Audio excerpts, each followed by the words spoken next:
So I just wanted to say hello to everybody, and I'm so happy that you're able to join us on AFSI's first webinar.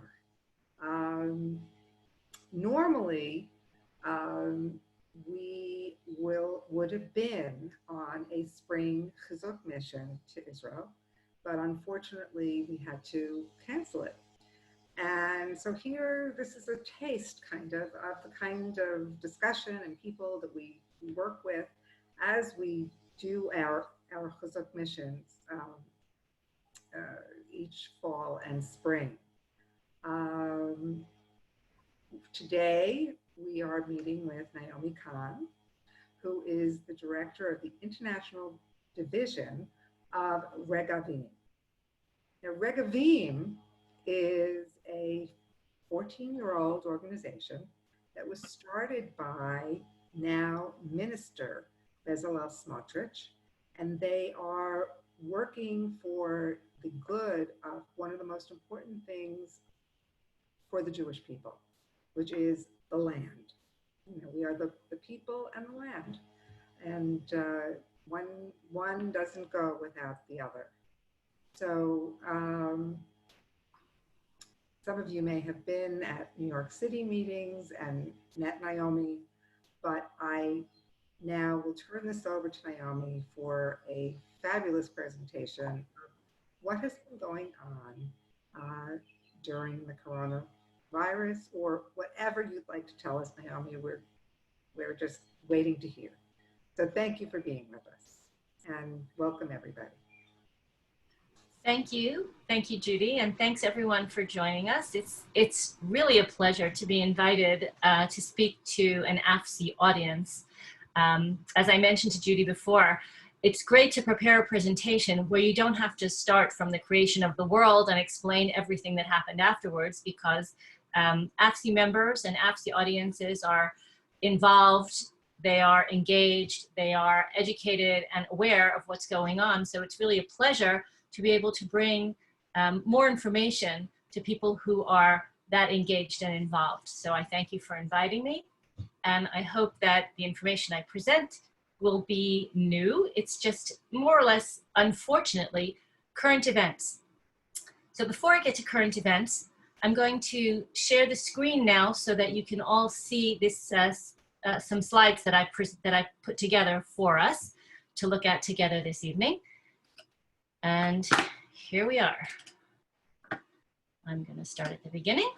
Right, I'm going to give you 2 minutes about a little bit of background about Regavim, to tell you who we are, what we do, and just to give you, and a little bit about how we do it. So Regavim, as Judy mentioned, was founded almost 15 years ago by 3 young men who all saw the same problem in different areas of the country and realized that what they were seeing were symptoms of the same illness. What they saw was that Israeli sovereignty was being undermined, eroded, and the foremost expression of that problem was the lack of law enforcement to protect the most basic resource that the Jewish people has, and that is the land itself, the land of Israel itself. So these 3 young men set up an organization which is quite unique, because we start literally from the ground up and we go all the way through the entire system and back down again to the ground level. We have field coordinators who are out in the field across the entire state of Israel, including Judea and Samaria, every day, looking, monitoring, documenting, researching every single instance of construction or agricultural use of Israel's most primary resource, and that is the land of Israel. So we take all the information, we put everything together in maps, we look at the changes on the ground, and then when necessary, we research who's doing what, who's allowed to do what, who has permission to do what, who's asked for permission, whose land is it, who does it belong to, what is the legal status of each piece of land. And we take that to the next step. When necessary, we we submit official complaints, take it all the way up through the bureaucratic chain, and when necessary, we go through the courts. We will prosecute to force the government to do its job, to exercise its sovereignty, to exercise its jurisdictional powers in order to protect our resources. And then we go back down again. We make sure that when the court hands down a decision, that decision is actually implemented in real time on the ground and that the necessary changes are happening. More importantly, we try to address the policy issues that where there are holes in the policy that have made all of this possible, that have made illegal activity worthwhile. So we've been very, very involved, for example, in the Kamenetz law. Anyone who hasn't heard of that, you can certainly look it up on our website or on our Facebook page. We have a lot of information. We've revolutionized really the enforcement powers that are given to municipalities across Israel in order to make sure that our land resources are preserved and protected so that we'll have something to hand down to our children and grandchildren. So what you see on your screen now is I'm going to just change the view here for a second so you'll get the full screen. Right, so these are the people that I work with. You'll see them in video clips as we go through this presentation. But what we do, again, is we document, we investigate, we use cameras, we use drones, we use satellite images, we use archival work, and we do our research through the courts as well and through official documents to see what's going on out on the ground. Now, before we go on to looking at current events, I want to give you a 1-minute background about what makes the things I'm going to show you this evening not only annoying, not only a threat, but also illegal on a national and international scale. So for those of you who don't recognize this, this is the map created by the Oslo Accords. The Oslo Accords divided Judea and Samaria up into 3 sections of jurisdiction. The bright red color is Area A, that's under full Arab jurisdiction. So the Oslo Accords created the Palestinian Authority and then gave that authority jurisdiction for civilian and security matters in all of the major urban Arab centers in Judea and Samaria. Those are the bright red areas, big cities that you've heard of like Nablus, Shechem, Beit Lechem, Ramallah. Those are the bright red areas. The darker red areas are Area B. Those are areas where there is shared jurisdiction, meaning the Palestinian Authority is responsible for all civilian matters. That includes building permits, that includes sewage treatment, that includes education, health, welfare, everything that is not security related. And the State of Israel has security jurisdiction on the periphery of these areas. These are generally the rural areas where there are concentrations of Arab population. And the rest of it, the kind of yellowish area, is called Area C. That is the area that was placed under full Israeli jurisdiction under the Oslo Accords. It's approximately 60% of Judea and Samaria altogether, but a very large percentage of it is firing zones and nature reserves, desert, inarable areas. So you have the yellow areas that were placed under Israeli jurisdiction. What you'll also notice is down on the bottom, there's bright green areas. Those were areas that were given to the Palestinian Authority, set aside as nature reserves under the Y Plantation Agreement a few years after the Oslo Accords, in order to balance out the amount of territory that was given to the Palestinians versus the Israelis. So what makes the things that we're going to see in the next few slides illegal is the fact that they're all happening in Area C, in the area that is under Israeli jurisdiction. So in these areas, the only authority for issuing building permits, for issuing any kind of permits, for maintaining law and order and preserving and protecting everything in this area is the State of Israel. So we're going to move along. And before we begin, I'm just going to reiterate that anyone who has questions, I will try to address them after the presentation So you can just type them out into your chat, and I'll collect them up and have a look at the questions when the presentation is over. I hope that that will work best for everyone. So what we're going to look at this evening are 4 different areas of violations that have happened, that are continuing to happen under the cover of the coronavirus. What has happened is that in Area C of Judea and Samaria, because the state of Israel has not declared sovereignty there, the authority in charge, jurisdiction, is in the hands of the civil administration, which is a branch of Israel's Ministry of Defense. So the civil administration, under the corona crisis, cut back its enforcement force by 70%. Like everyone else, workers were furloughed, inspectors were sent home on unpaid leave, and things were more or less suspended under the assumption that everybody would stay at home anyway, so there was less need for the inspection force to be out in the field. Unfortunately, the corona shutdown was the hole that was calling out to the mouse, as the Mishnah would put it. It was an open door for all sorts of illegal activity. The Palestinian Authority took full advantage of the fact that there were less inspectors out in the field and moved ahead with some things that it has been doing all along, but with a tremendous wave right now in order to slip things under the radar because there are no inspectors out in the field. So the first thing we're going to look at is illegal construction, which is something that Regavim has been monitoring and battling for 15 years. The second thing is the rewriting of Israel's physical historical record through the destruction of archaeological sites. The third thing is environmental, ecological terrorism.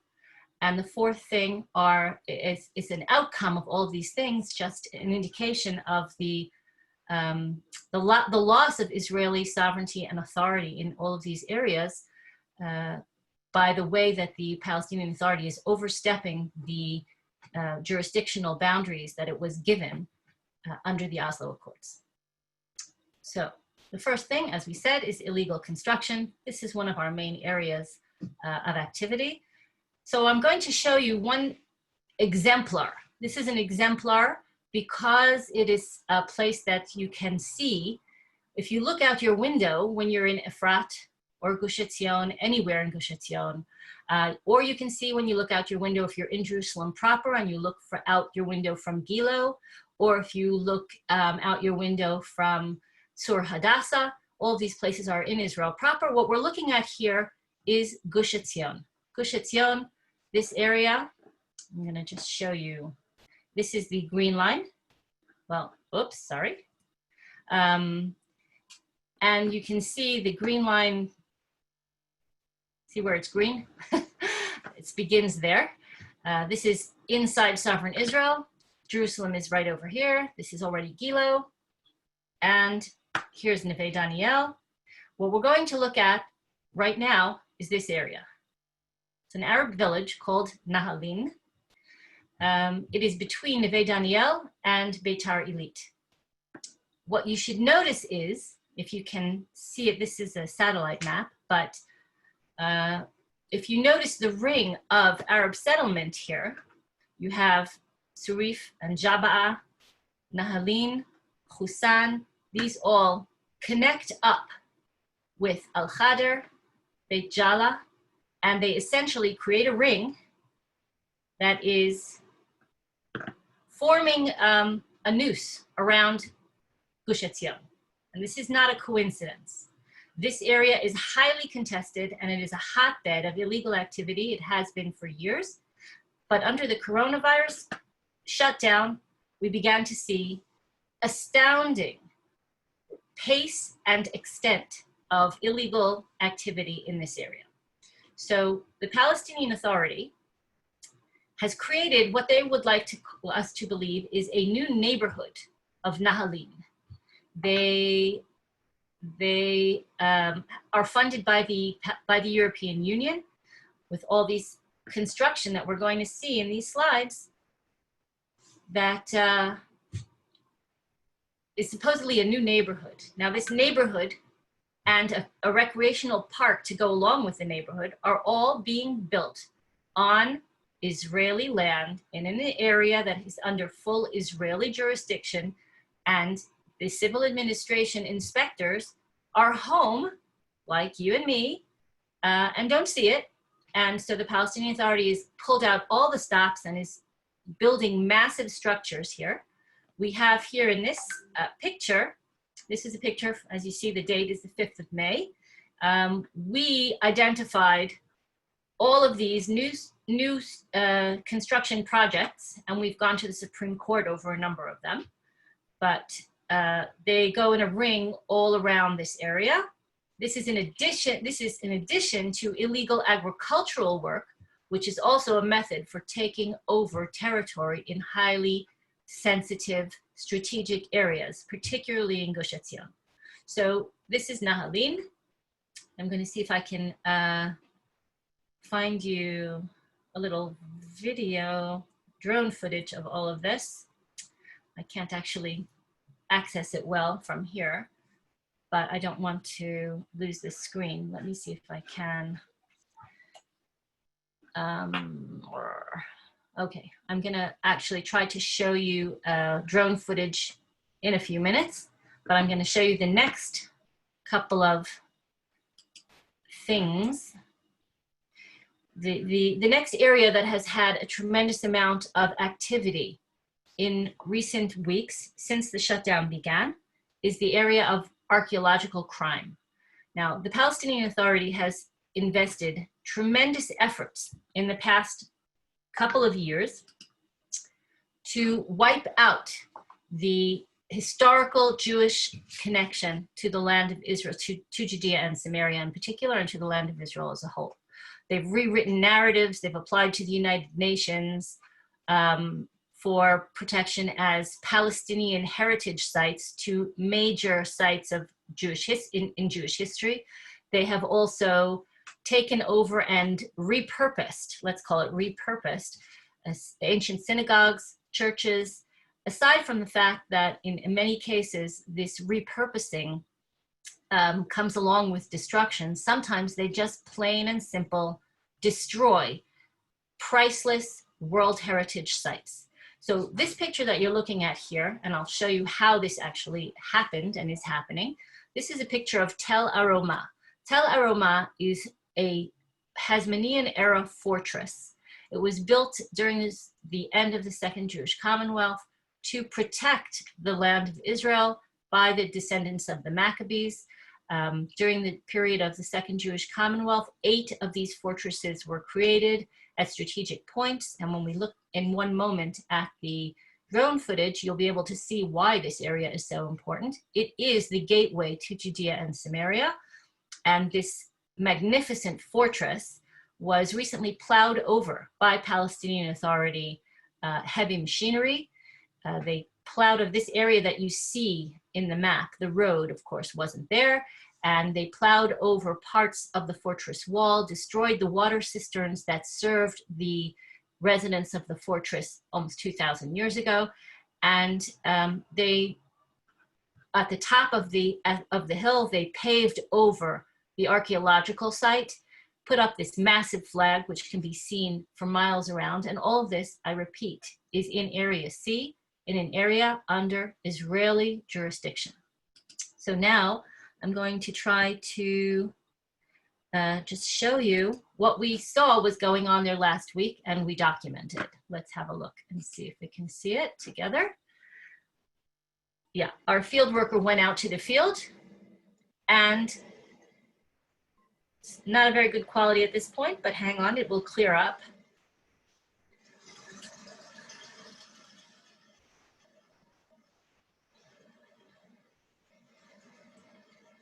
I hope you can see this.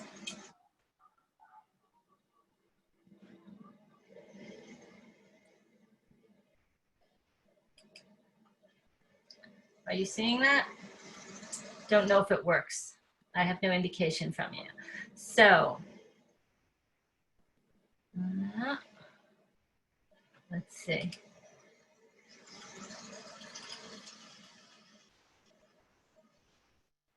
Okay. That's not, I don't think that that's working, but I have lots of pictures here of lots of places where we found massive destruction. For example, in the beginning of the Corona shutdown, this area, which is called Tel Farsin, this is what it looked like a year ago. And here, if you notice, there's a massive pit. This, oh, sorry. Something is happening. Sorry, one second.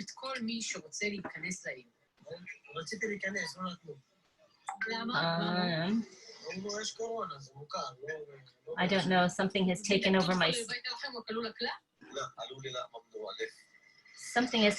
screen, which I have to stop. Sorry. I don't know how to turn this off. Sorry.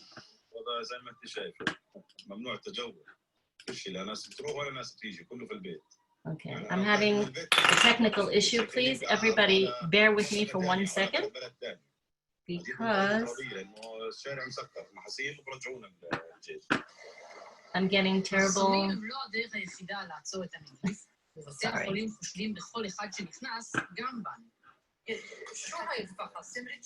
I cannot seem to get this to stop speaking.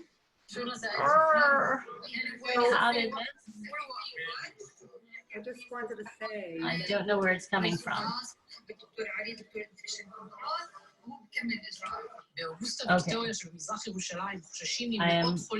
I apologize. This is.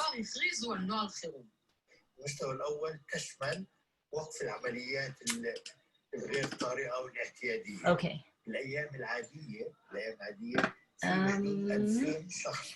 Judy, can you tell me if you're seeing this properly? I'm having a major.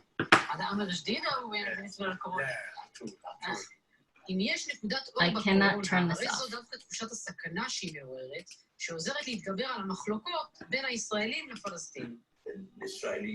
Sorry. Ah, I found it.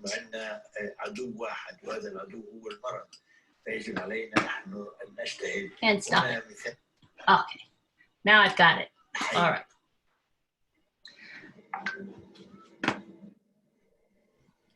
Okay. So we're going to continue. The next slide, we were up to Tel Farsin. And I have to turn this off again. Okay, so Tel Farsin is also a very important ancient site, which the Palestinian Authority has taken over altogether. Here you can see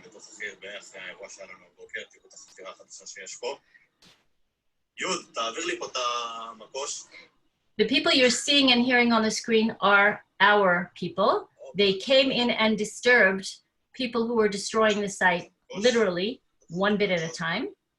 And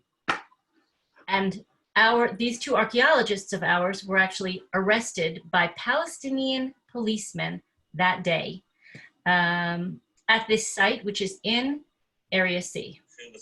So we have documented all kinds of destruction of archaeological sites all through Israel during the Corona shutdown.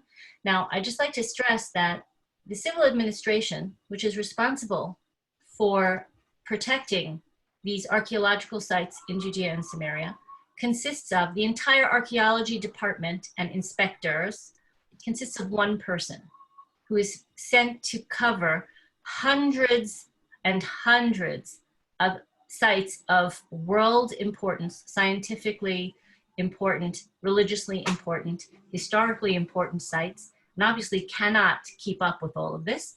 So we have our field workers cover the area. What you see here is this extremely important, here they actually caught looters in the act, going into these burial caves in the El Arub area, which have been pristine for over 2,000 years. They have been undisturbed. And now And now, under the Corona shutdown, when there are no inspectors out there, they've started, the Palestinian Authority has paid people to come out to knock down or destroy the remains that are there and start building agricultural terracing, which is what you see here in this picture. So they are developing areas of archaeological, that are listed archaeological sites, and they're destroying them under the cover of the Corona shutdown. Here you see also, this is terracing work. This is how it gets done. And they're building these terraces literally on top of the walls of ancient structures that have not yet been excavated, examined, studied by archaeologists. Another issue that we've come across during the Corona shutdown is ecological disasters that are being perpetrated on us every day. So I'm actually going to try to get you to a screen. This one has no subtitles, I believe. No, I'm going to try to get you, well, you can see it without the subtitles, and I will explain to you what you're seeing. During the Corona shutdown, our field worker went out to have a look around, and this is what he found. This is a river of sewage running out of El Bira, between Kochav Yaakov, Migron, and Psagot. This is an old quarry, and we've talked about the quarrying that's scarring the countryside in the past, but this is what they're doing now under the Corona shutdown. 10,000 cubic meters of garbage were dumped into this old quarry by the Palestinian Authority. This is not something an individual can do. The Palestinian Authority took all of the garbage from Ramallah and El Bira and dumped it. Now, you have to understand that this is practically right out the window of the people of the homes of the people of Ramallah, El Bira, Psagot, and our offices. Regavim's offices are less than a kilometer away from here. But while everybody was at home and no inspectors were out on the roads, they created this massive, massive garbage dump.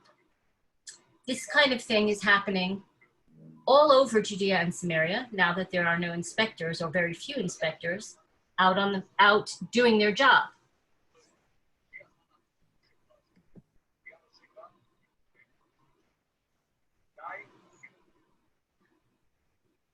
The stench is unbelievable. The seepage into the groundwater and the air, and it's a disaster.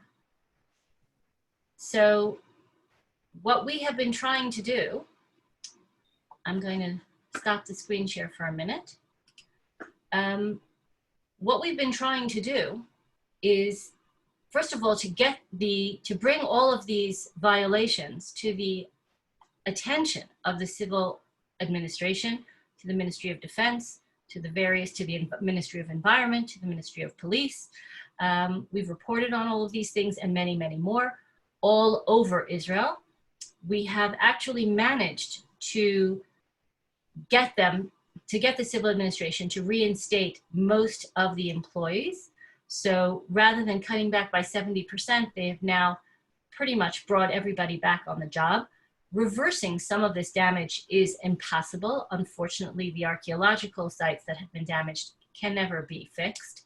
The state of Israel has been very, very hesitant to do anything about this. So we have a whole project called Preserving the Eternal, which has documented hundreds of sites throughout Judea and Samaria that are in danger or are being either destroyed by official Palestinian Authority activity or by, let's call it secondhand destruction by the Palestinian Authority, because they have been issuing building permits to private Palestinian citizens to build in archaeological sites, or to set up farming on archaeological sites. They roll out steamrollers, they knocked down. We had a situation in a Hasmonean fortress burial ground just outside Jericho, where we actually had to get the civil administration to go in and collect the bones of the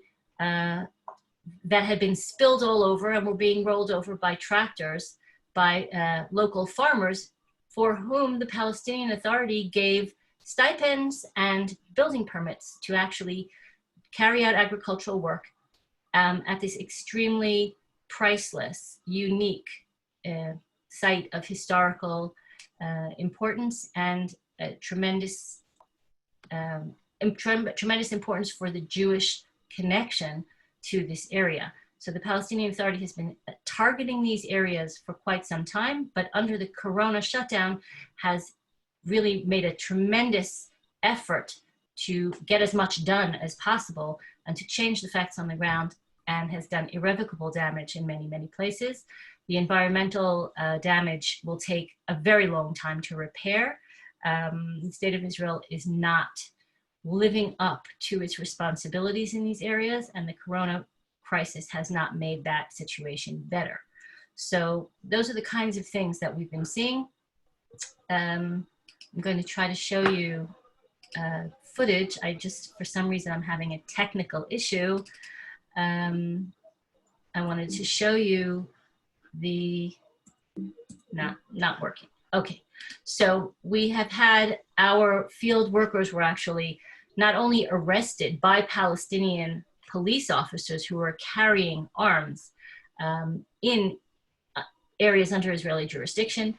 We had a massive problem with that. And this is just a complete mockery of the division of jurisdiction, which Israel has stuck to scrupulously and does not do these things in areas under Palestinian jurisdiction. And the Palestinian Authority knows that nobody's going to do anything about it except for us. So we shout and scream, and we try to get the government to do what it's supposed to do. We do that by reporting both to the public and to the authorities. We do it by going to court. So we've taken many of the cases that you've seen here, actually all the way up to the Supreme Court, to sue the government for failing to carry out its responsibilities in these areas. And this is how we try to raise awareness and get the job done. So those are some of the things that have been going on with greater intensity during the Corona shutdown, under cover of the Corona, I would say, but they have always been out there, and they are gathering steam, particularly in light of the Trump peace plan, where it is clear that things, one way or the other, are going to be examined in terms of realities on the ground. So the Palestinian Authority has made a tremendous push in recent months to establish facts on the ground, even though they're illegal, and grab as much as they can before a freeze of the situation on the ground is implemented. So we have many, many challenges out there in the field, and I invite you to try to keep up to date with them, see what our progress is and what our achievements are by following us on our Facebook page or checking out items that come up on our website on a regular basis. Now I think I can take some questions, comments. Judy, is there something you want to add? Yes, I'm not.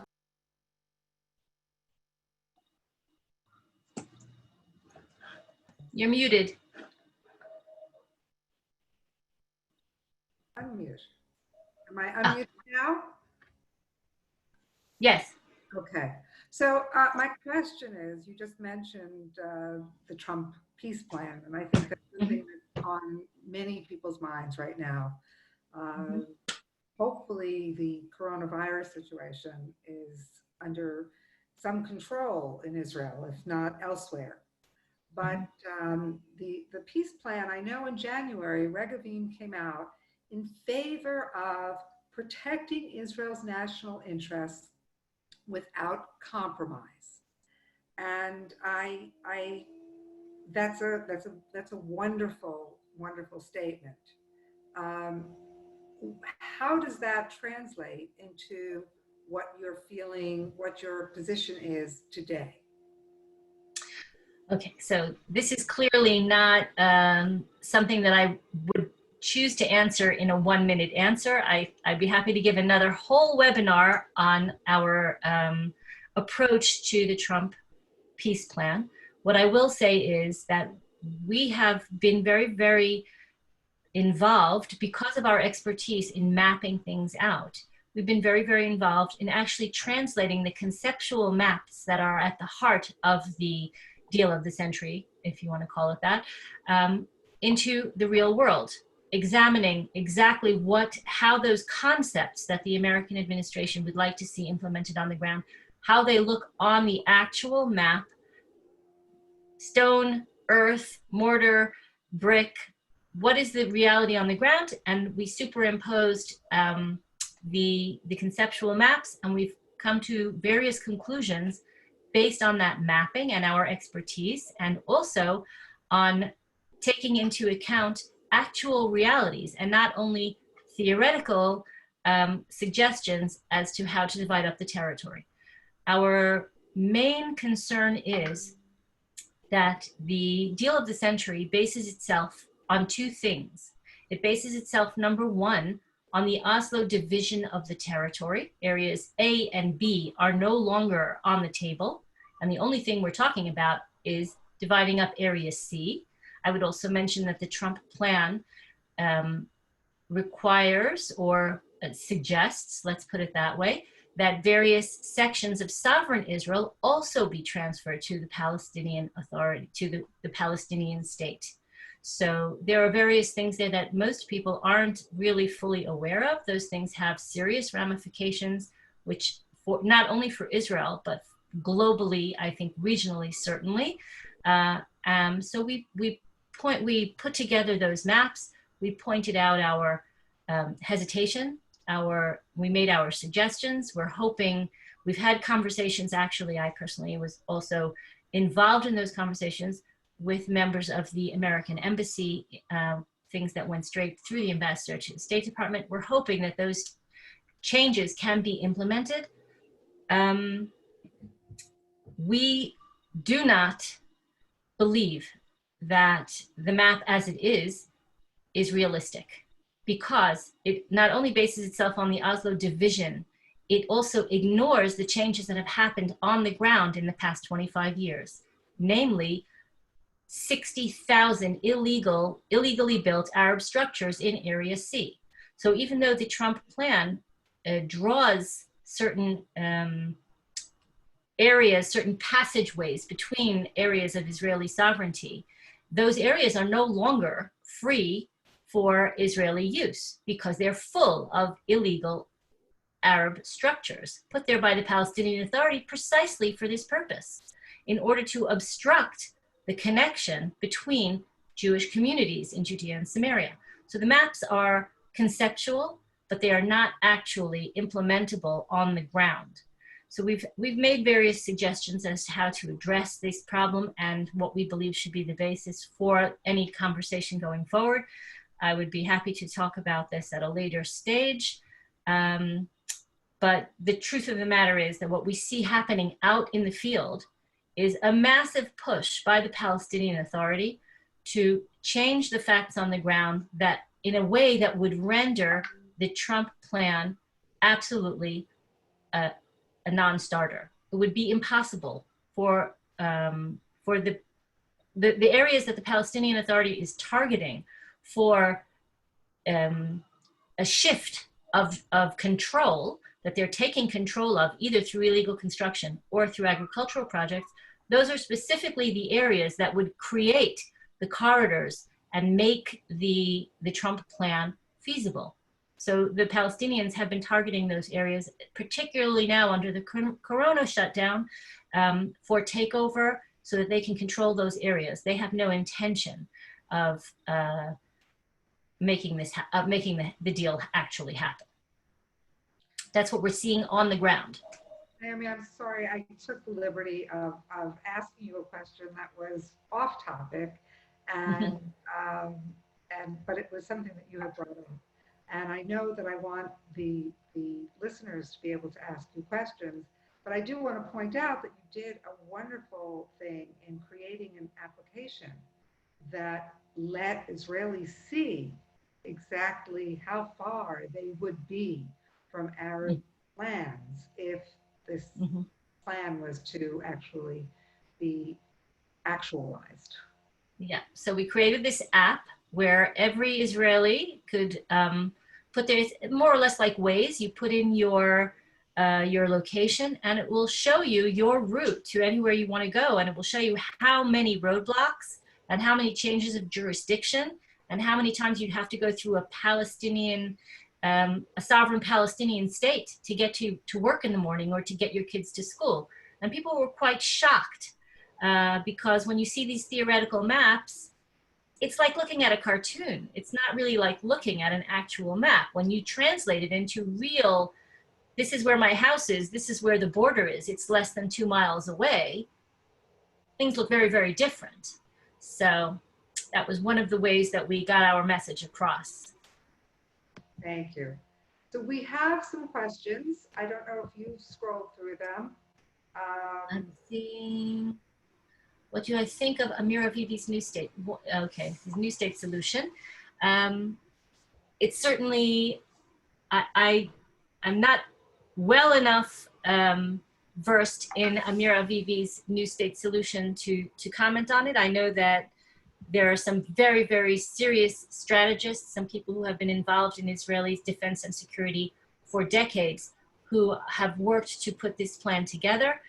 I believe that from what I have seen of it, it looks to me far more realistic than other things that I've seen.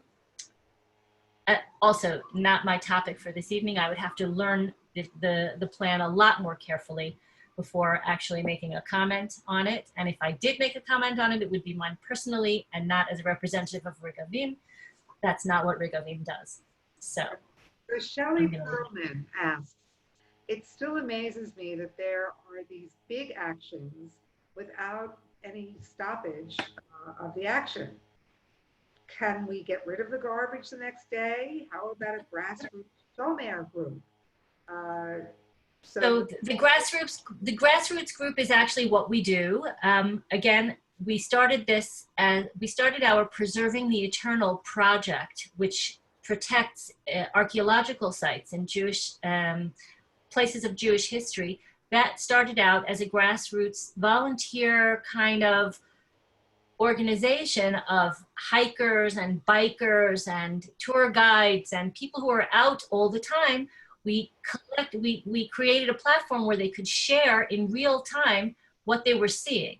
So sometimes they would stumble on grave robbers in action, and they would be able to report to us. And we got people out onto the field right away. We work very carefully. We work very closely with the archaeology officer of the civil administration, because again, he can't be everywhere all at the same time. And the forces that he's like trying to empty the ocean with a paper cup. So we put more feet out there on the ground, more eyes out there all through Israel. We realized at a certain point that this ad hoc volunteer kind of structure was not going to be able to combat the problem. It was too big a problem, and it was too well organized by the Palestinian Authority that was actually consciously targeting places of crucial spots for Jewish history and was trying to erase them. So we turned this volunteer grassroots organization that we had started into an actual division of Regavim. We collected donations to hire a full-time field coordinator and take things up to the next level. He's working very carefully with the various ministries. We've created an emergency plan to address the destruction of 165 particularly important and particularly severely threatened sites throughout Judea and Samaria. We've presented our emergency plan to the government. That was 3 rounds of elections ago, unfortunately. So we're hoping that now that the government is actually taking its seats around the table, that we can actually get some movement and some serious funding and action to protect these sites. But we do begin things on a volunteer basis. I don't know how many of you have heard of it, but there's also an organization called Shomrim that helps Jewish farmers protect their lands. It started out as a volunteer organization, started out incubated in Regavim's offices as well, and then became an independent organization. But yeah, we try to get as many people involved as possible, because there's nothing like people who look out their window in the morning, see something that doesn't look right, and call us. So from our website, both in Hebrew and in English, there's a way to report in real time, immediately, on when you see illegal construction happening, when you see somebody farming in your backyard that shouldn't be there, or out your back window. And we've come up, we've managed to make a big impact based on getting people involved in their own, from their own space. So yeah, why isn't there more action? I'd be out of a job if there were. I wish someday, we all hope that Regavim will no longer be necessary, that the government will take its responsibilities in these areas seriously, will enforce the law universally and forcefully in order to protect Israel's most precious resources, and to exert its sovereignty so that we have a sovereign Jewish state 10 years, 20 years, and 100 years down the line. So I know that you have, to a certain extent, already addressed this, but we have a question that I don't see anymore, because I guess it was answered. Question from Shelley Perlman. It still amazes me that there are these big actions are done without being stopped in the action. So get rid of the garbage the next day. That's again about a Shomer group. Let's see, what else we have. Why is Bibi not stopping the PA and the EU, and can Khan El Amar be taken down? Okay. We have been involved in the Khan al-Ahmar case for over a decade. We have been through more than 6 rounds of Supreme Court hearings. P.S. The most recent one was postponed a bit, so hopefully at the end of June we will have another round of Supreme Court hearings about Khan al-Ahmar. We've won in court time after time. It's a question of political will. And our Prime Minister apparently does not have the political will to do what it needs to be done in Khan al-Ahmar. Khan al-Ahmar is, again, very, very often, this is how we work. We don't prosecute every single case of illegal construction. We take the ones that are, let's call them perfect exemplars. They are, the vanguard case, which should set precedent for law enforcement.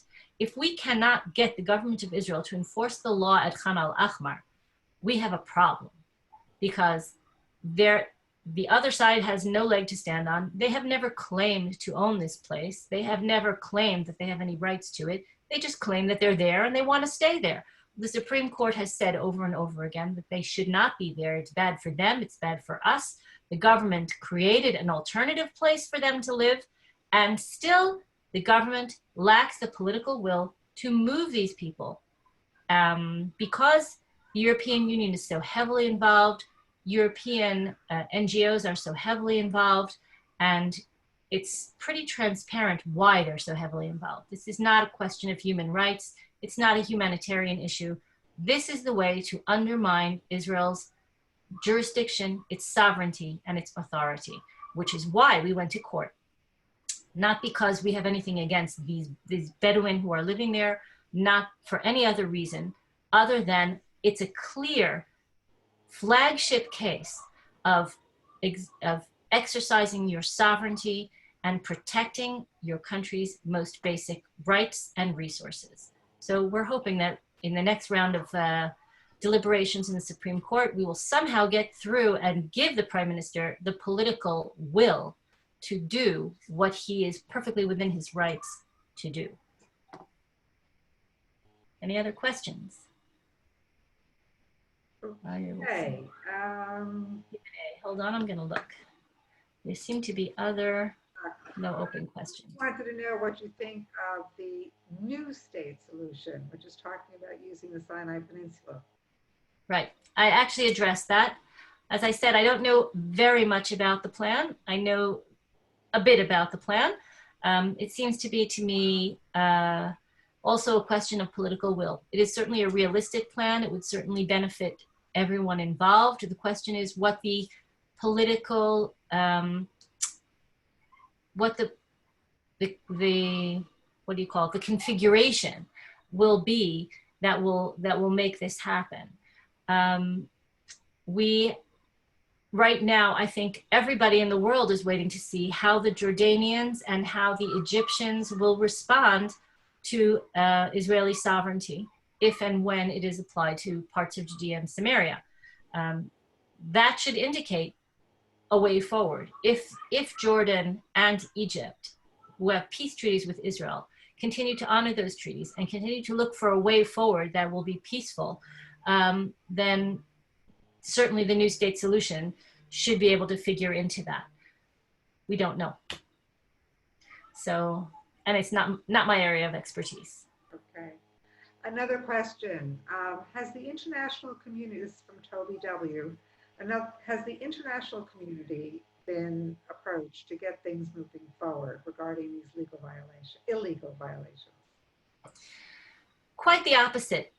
The international community, the European Union is responsible for most of the illegal activity in Judea and Samaria. The European Union spends literally billions funding illegal activity that undermines Israeli jurisdiction and makes a negotiated settlement nearly impossible. If not for the European Union, the situation would be completely different, and a solution would be much more readily available. But all of the money that the European Union pours into the Palestinian Authority is used to fund illegal construction that helps the Palestinian Authority simply change the map unilaterally. So the only international involvement that we see is negative. There are no positive inputs from the international community here, and no one is calling upon the Palestinians. No one's expecting the Palestinians to actually uphold their half of the bargain, which I think is paternalistic, it's colonialistic, it's all the things that you don't like to hear, but they're never expected to actually respect the law and respect the treaties that they've signed. And the European Union, which is a signatory to the Oslo Accords, violates those accords every single day in a one-sided manner. So I'm going to go back because we don't really have any new questions. Back to the Kamenetz Law that was passed in 2017. And my question is, how do you think that would be affected by the application of Israeli law to Judea and Samaria under the deal of the century? The Kamenetz Law is crucial. It's a crucial piece of legislation that Regavim worked for and worked on for 7-8 years. Excuse me. What the Kamenetz Law is actually, it's a bundle of amendments that were made to Israel's planning and building code. It actually revolutionized the situation in Israel. In the 1 year, in the first year of its, since it was passed into law, it reduced illegal construction starts throughout the country by 50%. Because for the first time, there were sanctions. Until then, there were laws and there were no sanctions. It really actually was very, very lucrative, and it really, crime did pay until the Kamenetz amendments came into force. So if you built a 5-story building illegally with no permits, hacked into the electric and water grids, and just lived your life, you were given something like a 500 shekel fine. Ridiculous, right? And it also took over 10 years for any kind of legal procedure to be finished.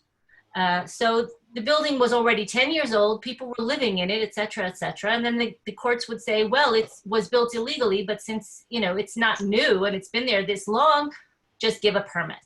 So it created an absolute nightmare. The main victims of this illegal construction in Israel are actually the Arab communities, because that is where the vast majority of this illegal construction was happening.